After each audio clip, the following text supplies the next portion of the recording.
जातं सकलरघुनाथान्वितं तं सजीवं साद्वैतं सावधूतं हरिजनसहितं कृष्णचैतन्यदेवं श्रीराधा कृष्णपदान् सकलललिता श्रीविशाखान्वितं च जय श्री कृष्ण चैतन्य प्रभु नित्यानंद श्री अद्वैत गदाधर शिवसादि गौर भक्त वृंदा हरे कृष्णा कृष्णा कृष्णा हरे हरे हरे राम राम राम हरे हरे कृष्णा। सभी का बहुत बहुत स्वागत है नित्य श्रवण की कथा में। और एक प्रश्न पूछा यक्ष ने युधिष्ठिर महाराज से कि ये सारा जो जगत है यह किस चीज से ढका हुआ है।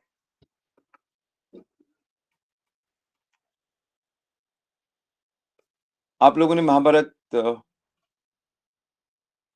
पढ़ी होगी और सुनी भी होगी, तो उसमें यक्ष प्रश्न आता है।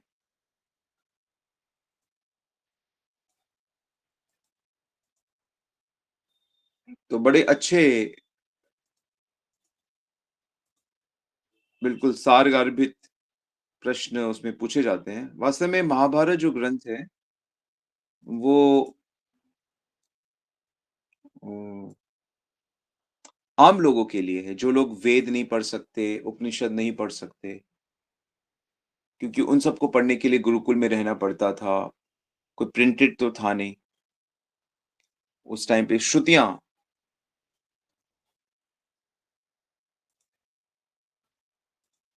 तो व्यासदेव ने सोचा कि समाज में सबको आध्यात्मिक ज्ञान तो होना चाहिए।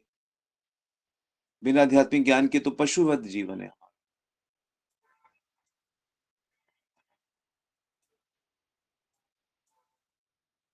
तो उसमें एक प्रश्न ये पूछा गया था कि सारा जगत किस चीज से ढका हुआ है। कोई बता सकता है किस चीज से ढका हुआ है?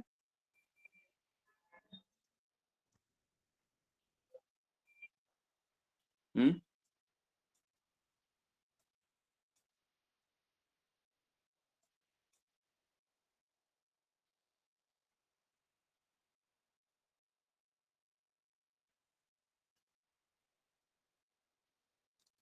मैं देखूं जरा, किस चीज से ढका हुआ है जगत? बिल्कुल ठीक, अज्ञान से और माया से भी कह सकते हैं। तो मुख्य रूप से हम अ, अज्ञान से ढके, मतलब हमको पता नहीं है चीजें। जगत अज्ञान से ढका हुआ है। तो वो ज्ञान क्या है? क्या चीज हम कब कहेंगे कि नहीं इस व्यक्ति को ज्ञान हो चुका है? कब हम ये समझेंगे कि उसको ज्ञान हो चुका है? जब उसको ये भगवत गीता की जो सिद्धांत है वो उस पे पूरी तरह से विश्वास हो जाए और वो उसको अपने जीवन में अप्लाई करे। तो महाभारत की कहानियां, पुराणों की कहानियां, इतिहास, उपनिषदों के सिद्धांत, सबसे मुख्य रूप से हम लोग जो आत्मा है, हम एक आध्यात्मिक प्राणी हैं, हमें वो रियलाइज करना है। और वो रियलाइजेशन का हमारे पास जो मौका है वो मनुष्य जीवन ही है। और हम मनुष्य जीवन में इस चीज को बिना रियलाइज करे हम शारीरिक सेटलमेंट करना चाहते हैं कि अरे भाई मेरा शरीर की सुख सुविधाएं बढ़ती जाए, मेरा सोशल स्टेटस बढ़ता जाए, लोग मुझे अच्छा समझे। तो हम लोग मूर्ख बन जाते हैं। तो वो अज्ञान को हटाना होगा। वो अज्ञान कोई साधारण अज्ञान नहीं है। भगवान की शक्ति माया के द्वारा दिया गया ज्ञान है, यानी कि भगवान ही दे रहे हैं। माया का बड़ा सुंदर वर्णन गुरुजन लोग करते हैं। कहते माया, मैं ये क्वेश्चन पूछता था कि भाई मुझे जब ये बात पता लग गई कि माया तो जड़ है, माया क्या है? ये भूमि, अग्नि, वायु, आकाश, ये प्राकृतिक तत्व, ये जड़ तत्व को ही तो माया कहते हैं। और हम चेतन हैं। हाँ भई, हम चेतन हैं। तो चेतन जड़ से हमेशा सुपीरियर है, क्योंकि एक लिविंग बॉडी और डेड बॉडी लिविंग बॉडी से कैसे लिविंग से कैसे लड़ाई करेगी? हमेशा हार जाएगी। तो बड़ा वो जड़ वस्तु फिर हम पे प्रभावशाली कैसे हो जाती है? जड़ वस्तु जो डेड मटेरियल है, वो हम आत्मा जो लिविंग मटेरियल है, वो कैसे उसको ढक देती है? कैसे उस पे ओवरपावर करती है और कैसे हम जैसे इससे बचना चाहते हैं, तो हम क्यों नहीं बच पाते? हम तो सुपीरियर हैं, वो तो इंफीरियर है। ये तो हमें गीता से पता लगा। तो फिर गुरुजन समझाते हैं कि देखो, बिल्कुल सही क्वेश्चन है। वो जड़ है, जैसे किसी व्यक्ति के हाथ में डंडा है, तो डंडा तो जड़ है, बिल्कुल जड़ है। लेकिन वो डंडा हाथ में जिसके है ना, वो बहुत एक्सपर्ट व्यक्ति है। तो माया जड़ है, लेकिन वो भगवान की माया है, भगवान के हाथ में है, इसलिए वो बड़ी खतरनाक है।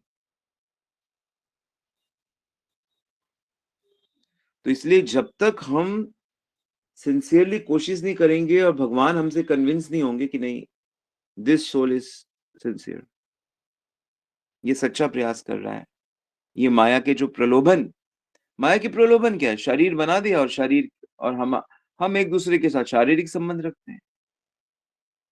कौन हमारे शरीर को सुख दे रहा है? कौन हमारे शरीर की तारीफ कर रहा है? तो बस शारीरिक सुख और ऊपर से फिर पारिवारिक संबंध मतलब खून का रिश्ता। एक तो दोस्ती होती है और फिर माता, पिता, बहन, भाई, बच्चे, पत्नी। तो ये रिश्ते इतने मजबूत होते हैं कि भगवान कहते हैं कि जो इन रिश्तों की परवाह किए बिना मेरा हो जाता है, मेरी कथाओं में रमण करता है, मैं कैसे उसे छोड़ सकता हूँ? कैसे मैं उसका ध्यान न रखूँ? मतलब जो सांसारिक सुखों को माया के द्वारा डिज़ाइन किया गया, जो सांसारिक सुखों का जाल है, बस मिल जाए सुख, बस मिल जाए। तो ऐसा क्यों कर रहा है जीव? इतना पगला कैसे बन गया? तो उसका कारण है। उसका कारण है वो अज्ञान जिसकी हमने बात करी, जिससे वो ढका हुआ है और वो माया ने रचा है उसे, तो हम उसके अधीन और वो भूल गया अपने आनंदमय स्वरूप को। आनंदमय पर्सनैलिटी है हम लोग, जो हमारा स्वरूप है, उसको भूल गया। क्या है वो स्वरूप? वो आनंदमय पर्सनैलिटी कौन है? जैसे कि नॉर्मल अगर हम एग्ज़ाम्पल लें, जैसे कोई अनएम्प्लॉयड व्यक्ति है और उससे कहा जाए कि भाई आपको क्या लगता है कौन सुखी है? कहेगा कि अरे जिसको सरकारी नौकरी है वो सुखी है। ऐसे ही तो कहेगा, जो अनएम्प्लॉयड है, जिसको बेचारे को जॉब नहीं मिल रही। या कोई गरीब वो कहेगा कि अरे जिसके पास लाखों करोड़ों है वही सुखी है। ये बात उसको बाद में समझ में आएगी कि करोड़ों वाले करोड़ गुना दुखी हैं। करोड़ वाला कहेगा जिसके पास 100 करोड़ है वो है असली सुखी। और 100 करोड़ वाले के पास जाके विजय माल्या और नीरव मोदी और इन सब लोगों से पूछो, हजारों करोड़ वालों का क्या हाल है। तो इंद्र तक परेशान है। मानव की क्या बात करें, सब देवता परेशान है, कोई सुखी नहीं है। आ ब्रह्म भुवना लोका पुनरावृत्ति नो अर्जुना, कोई सुखी हो ही नहीं सकता। तो अपना स्वरूप भूल गए हैं, इस कारण से हम लोग दुखी हैं। और स्वरूप क्या है हमारा? तो जैसे मैंने कहा कि अरे सरकारी नौकरी वाला अनएम्प्लॉयड व्यक्ति कहेगा, यंग यंग लड़का कहेगा, तो भगवान का सेवक हूँ, भगवान का सेवक। और बस अपने को मान लेना है कि मैं भगवान का सेवक हूँ, मैं दास हूँ। पर ऐसे कैसे मान ले भाई कि हम भगवान के दास हैं, हम शरीर नहीं है, सब कुछ? तत्व ज्ञान। तत्व ज्ञान कहां से मिलेगा? प्रैक्टिकल पर्सन से मिलेगा, जो प्रैक्टिकली खुद उस ज्ञान में स्थित है, जो गुरु है, जिसकी इंद्रियां संयमित हैं, जो अपने गुरु का सच्चा सेवक है, जिसने साधना की है, उससे मिलेगा। तो इसलिए जो भक्त होते हैं, जो वैष्णव होते हैं, वो बड़े कमाल के होते हैं। अगर कोई सच्चा भक्त बन जाए, तो वो सच में बहुत कमाल है। क्योंकि वो कमाल कर रहा है, वो लोगों को निकाल रहा है। एक होता है कि कोई व्यक्ति मर रहा है, हमने उसको बचा लिया, तो वो बेचारा उसी का एहसान मानेगा कि हाँ भई, हमें आपने बचा लिया। उसको इनाम मिलेगा, गैलेंट्री अवार्ड मिलता है। 26 जनवरी में ऐसे वीर लोगों को, वीर बच्चों को, सैनिकों को बड़ा अवार्ड मिलता है कि आपने मरने वालों को बचा लिया। लेकिन जो बार-बार मर रहा है, बार-बार मर रहा है, जन्म ले रहा है, मर रहा है, जन्म ले रहा है, मर रहा है, करोड़ों बार, अरबों बार, खरबों बार जो मर रहा है, उसको अगर कोई निकाल दे, तो उसका क्या एहसान मानेंगे? मान ही नहीं सकते। कोई चीज़ है ही नहीं जो उसकी बराबरी करे। बस एक चीज़ है कि भाई जैसे तुम बचे हो, तुम भी बचाओ, तुम भी निकालो। तुम भी भगवान के उन बच्चों को समझाओ, बुझाओ फिर प्रचार करो। तो ह क्या है वो अवस्था? स्वरूप क्या है? चैतन्य महाप्रभु कहते हैं, "जीवेर स्वरूप होय कृष्णेर नित्य दास।" हम कृष्ण के दास हैं, नित्य दास। यानी हम हमेशा कृष्ण के दास रहेंगे। और वो कृष्ण दास रहना ही सुनने में खराब लगता है कि अरे नौकर बनना है। अच्छा भगवान का ही फिर भी नौकर, अरे हमें तो मालिक बनना है, हमें तो स्वतंत्र रहना है। तो ये सांसारिक फिलॉसफी नहीं है, ये दिव्य फिलॉसफी है, क्योंकि हम उनके अंश हैं। और देखो, इसको कितने अच्छे से समझो कि हर कोई आनंद तो चाहता है, हर कोई आनंद नहीं चाहता। आनंद का दास नहीं है व्यक्ति। कौन कहेगा कि किसी की हिम्मत है ये कहने की कि मैं आनंद नहीं चाहता? ज्यादा धन मिल जाए, ओ आनंद, ज्यादा मान सम्मान मिल जाए, डिग्री मिल जाए, अ, अपनी पसंद की स्त्री से विवाह हो जाए, संतान हो जाए, बेटा हो जाए, बेटी हो जाए, पार्टीज हो, नाचना गाना हो, मित्र लोग सब युवावस्था के हों, संपन्न हो, कोई बीमार ना हो। हर कोई आनंद चाहता है, लेकिन संसार। तो इसीलिए वाल्मीकि जी तो चैलेंज करते हैं। वाल्मीकि जी रामायण में कहते हैं, लोके नहि स विद्येत यो न राम अनुव्रता, कि संसार में कोई ऐसा हो ही नहीं सकता जो राम का दास ना हो, जो भगवान का दास ना हो। संसार में ऐसा कोई हो ही नहीं सकता। वाल्मीकि जी चैलेंज करते हैं। क्या क्यों? क्योंकि वो कह रहे हैं हर कोई आनंद का तो दास है, हर कोई आनंद चाहता है। और आनंद है क्या चीज? वो भगवान का स्वरूप है। भगवान ही आनंद है। आनंद कोई भगवान के अंदर नहीं है, कि भगवान से बड़ा नहीं है आनंद, कि भगवान से आनंद मिलेगा। भगवान ही आनंद है। भगवान के साथ संबंध होते ही, संबंध मतलब जैसे कि मान लिया हम भगवान के सेवक हैं, और हम तो हैं सेवक, केहू माने केहू ना माने, सबाई तार दास। कोई मानता है, कोई नहीं मानता। और जब तक नहीं मानता, भगवान से स्वतंत्र 84 में घूमे जा रहा है, घूमे जा रहा है। तो हमें आनंद की ओर जाना चाहिए, हमें सुख की ओर जाना चाहिए, हमें आनंदपुर जाना चाहिए, आनंद के शहर। और हम आनंद के पुर ना जाके हम शरीर के पुर जा रहे हैं। शरीर के पुर यानी शरीर के सुख शहर में शरीर का सुख ढूंढ रहे हैं। और ढूंढ किसको रहे हैं? अपने स्वामी को। और स्वामी हमारे श्री कृष्ण है, यानी कि आनंद है। कह सकते हैं आनंद कृष्ण दास या कृष्ण आनंद दास, उनको ढूंढ रहे हैं हम। और ऐसा आनंद के हम सेवक हैं, ऐसे दास हैं। आप देखिए, कल्पना करिए कि 24 घंटे में 1 सेकंड को भी हम उसके बिना नहीं रह सकते। हर समय हम बस आनंद ढूंढ रहे हैं, ढूंढ रहे हैं, ढूंढ रहे हैं।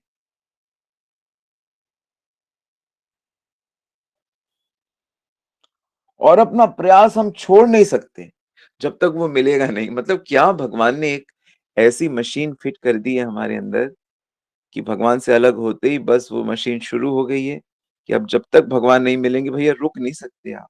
ट्राई करते रहो, डिफरेंट डिफरेंट वस्तुओं को, डिफरेंट डिफरेंट सिचुएशंस को। कभी राजा बनो, कभी प्रजा बनो, कभी सेनापति बनो, कभी डॉक्टर बनो, कभी नेता बनो, कभी कलाकार बनो, कभी कभी रिक्शा वाला बनो, कभी कुछ बनो बनो, ट्राई कर रहे हैं बस। शायद इसमें आनंद आ जाए, शायद इसमें आनंद आ जाए, शायद। लेकिन जहां पे गलती हुई है उसको तो सुधारना पड़ेगा ना, जहां से तार कटा है उसे तो जोड़ना पड़ेगा ना। तो मूल जो तार है, जो मूल गलती है, वो यही चैतन्य महाप्रभु कहते हैं कि जो जीव है वो वास्तव में एक आत्मा है, गीता भी बता रही है। और वो आत्मा श्री कृष्ण का दैत्य दास है। तो जो श्री कृष्ण की सेवा करनी शुरू कर दी, थोड़ा सेवा से पहले थोड़ा जान लेना चाहिए मालिक को, भैया कौन है, नाम क्या है, कहाँ रहते हैं। हाँ, कहाँ रहते हैं, ये बड़ा अच्छा प्रश्न है। भगवान तो अलग अलग जगह बहुत कुछ कहते हैं कि भैया मैं कहाँ नहीं रहता। जो मुझे आंसर बहुत पसंद है वो ये कि मतलब मैं एक बहुत बड़ा आध्यात्मिक सत्य है ये, जिसको इस बात की रियलाइजेशन हो जाए तो मतलब नदी पार हो गई, आपकी माया की नदी पार, कि मेरे साथ ही भी है, रहते हैं, हृदय में रहते हैं। भागवत में भी बताया गया है कि जीव जीव का जो हृदय है वो भगवान के रहने का स्थान। ऑफ कोर्स वो गोलोक में रहते हैं, वो वैकुंठ में रहते हैं, वो कण-कण में रहते हैं, और कण-कण में वो शक्ति रूप से रहते हैं, पर भक्तों के हृदय में वो रहते हैं। भक्तों के हृदय में वो रहते हैं।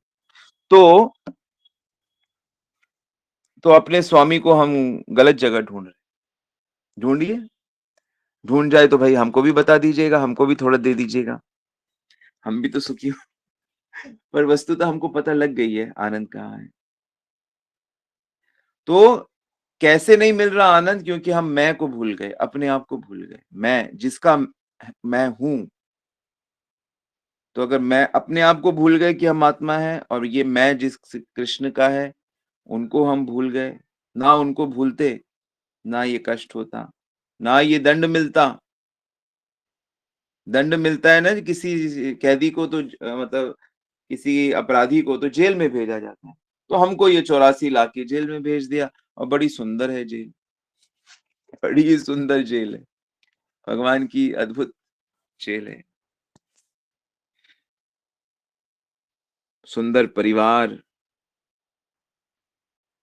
सुंदर-सुंदर बालक, बालिका,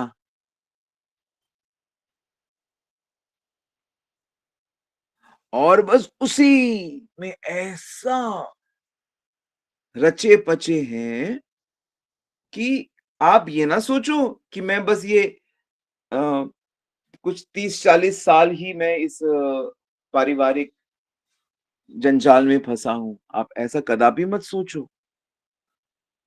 ये 40-50 साल का खेल नहीं है। ये अरबों वर्षों का खेल है ये। ये हर योनि का यही हाल है। चाहे आप चिड़िया हो, चाहे आप लोमड़ी हो, चाहे आप गीदड़ हो, चाहे आप कुत्ते हो, चाहे आप सूअर हो, गाय हो, बैल हो, शेर हो, हिरन हो, सब योनि का यही हाल है। और वहां तो खैर अज्ञान की परत बड़ी भयानक है।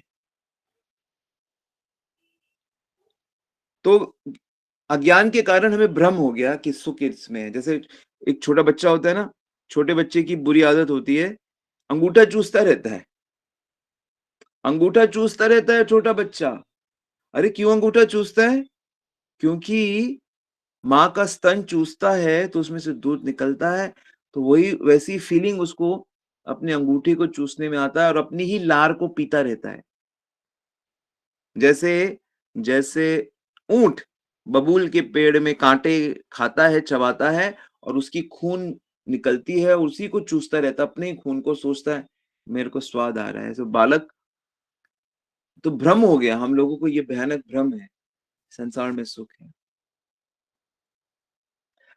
साधुओं को भी साधुओं को देखकर भी लगता है कि अरे, अरे ये भी बड़ी गाड़ियों में घूम रहे हैं, बड़े ऐश्वर्य में रह रहे हैं, बड़े छप्पन भोग खा रहे हैं, ये है। तो अब हम बाहर से तो नहीं बता सकते। हाँ, कोई जब बोलता है और आचरण करता है, तो उससे थोड़ा लक्षण पता लगता है कि ये अंदर क्या सोच रहा है। तो लोग फँस सकते हैं और फँसे हैं लोग। तो यही हाल हमारा है।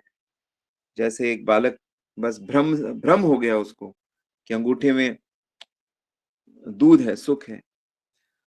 तो ऐसे ही जिस-जिस वस्तु में हम लोग ने सुख माना, बार-बार माना, बार-बार माना, ध्यायतो विषयान् पुंसा संगात् तेषु उपजायते। जिस वस्तु को हमने किसी एक इस व्यक्ति में सुख माना, इस लड़की में सुख माना और लगा कि बस ये मिल जाए तो मेरा जीवन सफल हो जाए। किसी दूसरे व्यक्ति ने दूसरी लड़की में, दूसरे लड़की ने किसी दूसरे पुरुष में ऐसे मान रखा है बार-बार अपने अपने जीवन में अज्ञान के कारण भिन्न-भिन्न वस्तुओं में किसी ने कहा कि भई ये मकान मिल जाए, किसी ने कहा कि ये शॉप हमको मिल जाए, किसी ने कहा कि ये फ्लैट मिल जाए, तो हम सुखी हो जाएँगे। इस तरह माना हुआ सांसारिक खेल चल रहा है, चलता रहेगा। अनलेस एंड अंटिल आप हम बैठ के भगवतीय बातों इसको रिवर्स करें और ये माने कि नहीं, सुख आत्मा में होता है, सुख प्रभु के नाम में है, प्रभु के नाम में अद्भुत सुख है, प्रभु का भक्त बनने में अद्भुत सुख है, भक्ति करने में अद्भुत सुख है। तो इस वाले सिद्धांत को हमें बार-बार स्थापित करना होगा और एकदम कसम खा लो कि संसार की किसी वस्तु से सुख नहीं मिलेगा और जो मिल रहा है वो सब धोखा है, वो हमको और भ्रम में डाल रही है। तो ऐसे जो तीक्ष्ण, शार्प बुद्धि वाले होते हैं, क्षुरस्य धारा कवयो वदन्ति, बड़ा शार्प एज है ये। इस चीज को जो समझते हैं, सिंसियरली प्रयास करते हैं, तो सफल होते हैं क्योंकि इस रास्ते में सफलता गारंटीड है सिंसियर लोगों को। अनसिंसियर को देर लगेगी, लेकिन एक ना एक दिन वो भी सिंसियर बनेंगे और उनको भी भगवत कृपा अनुभव होगी। भगवत प्राप्ति हो मिल जाएगा सुख फिर। भगवत सुख मिल नित्य सुख मिल जाएगा, सदा का सुख। भगवान के साथ संबंध स्टैब्लिश हो जाएगा। फिर वो सेवा करने का मतलब है कि फिर आपको फ्लो शुरू हो जाएगा। आनंद कंद, आनंद के समुद्र भगवान हमेशा वर्धन, आनंद के समुद्र भी वर्धन हो रहा है। चैतन्य महाप्रभु ने श्री रूप गोस्वामी को एक भक्ति की शिक्षा दी है और विश्वास करिए वो इतना मधुर ग्रंथ है, मतलब उसमें ज्ञान की ऐसी मतलब सिस्टमैटिक। और महाप्रभु कहते हैं देखो, अ, मैं तुम्हें भक्ति का बस एक बूंद दे रहा हूँ, एक बूंद चखाता हूँ आपको। हे रूप गोस्वामी, ये भक्ति वास्तव में एक सिंधु है, समुद्र है, आनंद सिंधु, लेकिन मैं आपको सिर्फ एक बूंद चखाता हूँ। तो उस बूंद में ही हम सब इतने कृतार्थ हो जाते हैं कि वाकई हम कल्पना नहीं कर सकते कि कितना आनंद भगवान भगवान में है और वो भगवान अपने जीवों को देना चाहते हैं, हमें देना चाहते हैं। सच्चिदानंदमय है भगवान। सत सत देखो कितना सुंदर है, सत चित आनंद। सत मतलब कभी मरेगा ही नहीं, कभी नष्ट ही नहीं होने वाला। सत का मतलब ही होता है सत्ता कभी नष्ट नहीं होगी।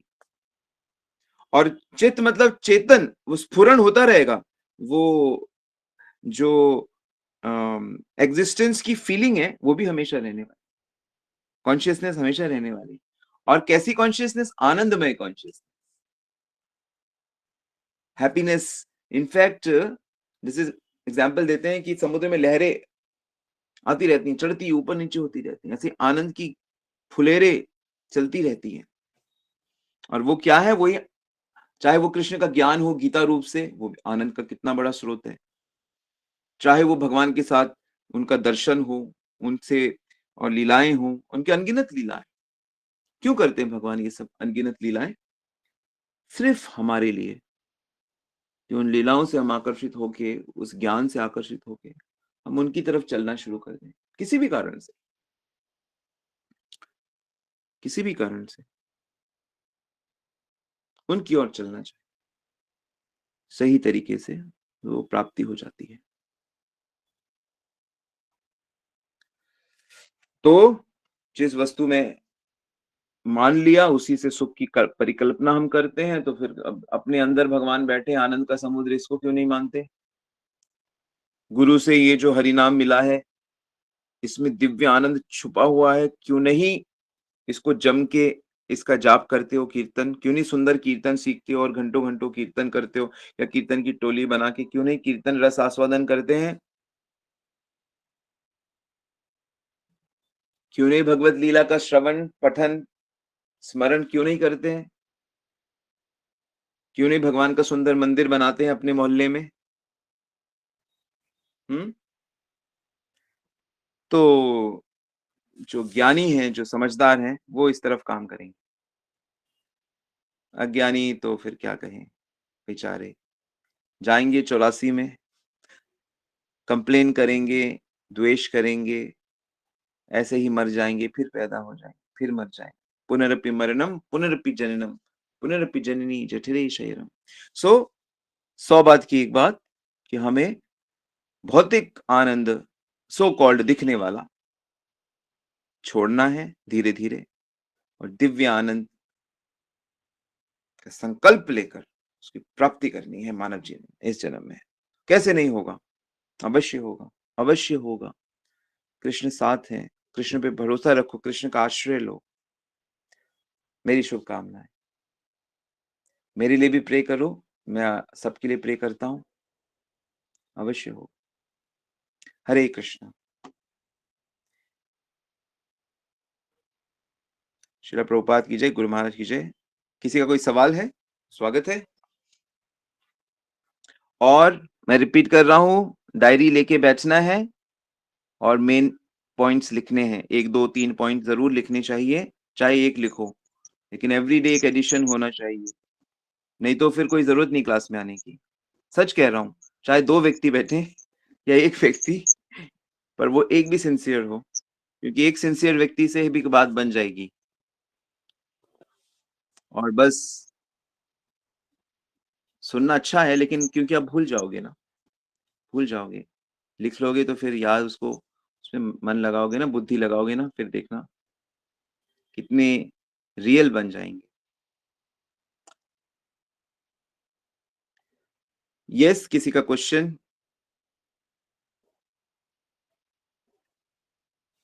प्रभु जी,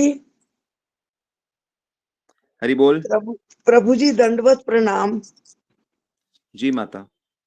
प्रभु जी, मेरी एक फ्रेंड है हरे कृष्णा की, वो कैलकाटा से बिलोंग करती है, तो उसने मेरे को बोला है कि जो आप नित्य श्रवण की क्लास करते हो, मेरे को भी उस ग्रुप में ज्वाइन करवा दो। तो मैंने कहा नहीं, मैं कैसे करवाऊं उनको, आप क्योंकि उनको वो लिंक भेज दो जिसमें से आप ज्वाइन करती हो ना, उसी को कॉपी करके फॉरवर्ड कर दो उनके नंबर पे, या फिर उनका अच्छा नंबर टाइप कर दो, या बोल दो, हमारे स्टूडेंट्स नोट कर लेंगे। अभी बोल दो चाहे नहीं, तो, या किसी को उनका भेज दो। नंबर तो मुझे याद नहीं है अभी। तो किसी को याद भी नहीं है भेज दो, क्योंकि, वो लिंक आप भेज दो उनको। अच्छा कल भेज दूंगी मैं फिर। ठीक मैंने है, उनको हरे बोला, कृष्ण। वो actually she lives in alone in their house, तो मैंने कहा कोई नहीं, आपको बड़ा अच्छा लगेगा, आप सुन के देखो। तब उन्होंने कहा कि माता जी आप तो बहुत खुश ठीक है, ये रहती हो। प्रचार है, प्रचार बहुत अच्छा। जी। ठीक है, कल मैं भेज दूंगी नंबर, क्योंकि मुझे मुंह जबानी कुछ याद नहीं है। कुछ लोग कुछ लोग मैसेज भेजते हैं और कहते हैं कि इसको 10 लोगों को भेजो तो खुशखबरी मिलेगी। यहाँ ऐसा नहीं है, पर कि हाँ, अगर हम लोग भगवान के बारे में ठीक से सुनेंगे और सही बात सुनेंगे, नहीं, हम तो उनको हम एक लोग। पॉइंट जरूर बताते हैं कि कल क्लास में क्या सुना था, तो हम उनको बता ठीक है, देते हैं। वेरी नाइस, आप प्रचार कर रही हो। और एक किसी मैंने का कोई चाय, सवाल? उन्होंने मेरी चाय छुड़वाने की पूरी कोशिश कर ली। अब मतलब ये समझिए कि जो मैं 8 कप चाय पीती थी ना, वो मेरी 2 कप हो गई है। Very good, very good. अब 2 से 1, 1 से आधी, आधी से एक हाँ नहीं, चौथाई और हो ज्यादा नहीं। जाएगी वो। उन्होंने मुझे दूसरी चाय बता दी, तुलसी का पत्ता काली ठीक है, बीरज। ठीक है माता जी, ठीक है, आज के लिए ठीक है। Thank you. ठीक है, ठीक है। और कोई सवाल किसी का?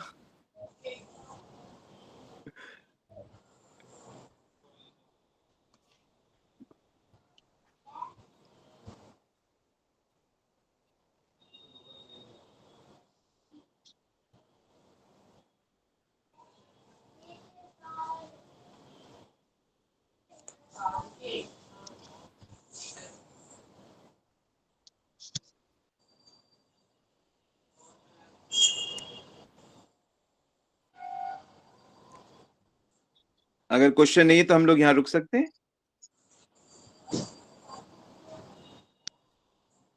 वाञ्छा कल्पतरुभ्यश्च कृपा सिन्धुभ्य एव च पतितानां पावनेभ्यो वैष्णवेभ्यो नमो। जगत गुरु शिव प्रभुपाद की जय, श्री गुरु महाराज की जय, गौर प्रेमानंदी हरि।